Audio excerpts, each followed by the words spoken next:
viagem na eletricidade.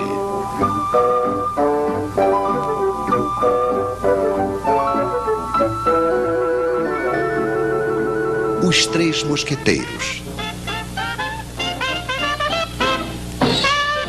Agora sabemos o que é a eletricidade. Entre dois fios, liga-se um gerador. Dentro de um dos fios, temos elétrons demais. Dentro do outro, falta. No outro lado dos fios, os elétrons passam através de um receptor, desprendendo energia. Isso faz uma corrente de elétrons. É muito simples.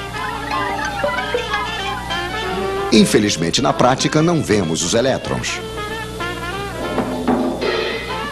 E se vocês quiserem se situar nos circuitos elétricos, precisam de um pouco mais de informação, é claro. Esses senhores vão nos ajudar. O gerador cria entre os dois fios uma diferença de potencial ou tensão. Isso é medido em volts. Obrigado, Sr. Volta. O gerador pode ser uma pilha, uma bateria de carro ou simplesmente uma tomada. O receptor pode ser uma lâmpada, um ferro de passar, um radiador elétrico, enfim, uma quantidade de aparelhos mais ou menos potentes. A potência se mede em watts, em quilowatts. Obrigado, Sr. Watts.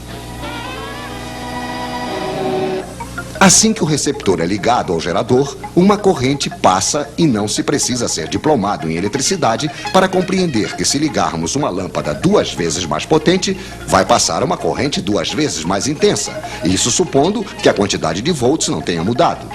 A intensidade da corrente se mede em amperes. Poderíamos medi-la, é claro, mas não é necessário. Conhecemos a voltagem. Está escrito nas pilhas ou nos contadores. Conhecemos a potência, está escrita nos aparelhos. Basta fazer uma pequena divisão. Intensidade em amperes igual a potência em watts dividido pela tensão em volts. Por exemplo, quanto passa de amperes dentro de um radiador de 1500 watts ligado em uma voltagem de 220 volts? Pois é, passará 1500 dividido por 220, que é igual a 6,8 amperes, se não tivermos errado, é claro.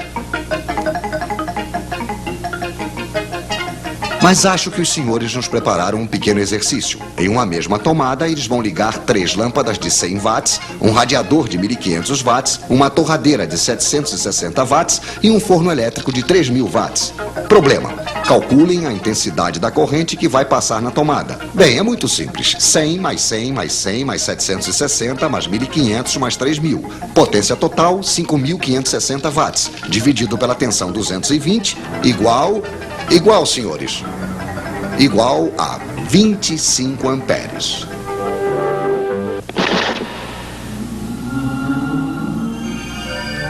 Pois é, não passou absolutamente nada. Ou antes, passou tantos amperes que os fios esquentaram, o isolante queimou, a corrente contentíssima, claro, passou diretamente e houve um curto-circuito. Os nossos senhores não conhecem o disjuntor.